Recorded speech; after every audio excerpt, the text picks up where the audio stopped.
தன்னன்னாதினம் சரணம். முருகப்பெருமானை தீவிரமாக நம்புகிறவர்களுக்கும் முருகப்பெருமானை ரொம்ப விரும்பி வழிபடுபவர்களுக்கும்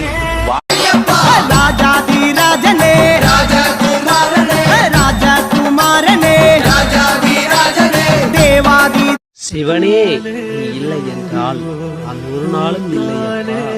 பெருமானே என்னை நம்பித்தான் இந்த உலகத்தில் விழியாவும் ஒளியான குருவே என் சுவாமி, உனை பாடும் உயிர்நாதம் சரணம் ஐயப்பா. கார்த்திகையில் மாலையிட்டு கனிவாக விரதம் வச்சு மணிமணியா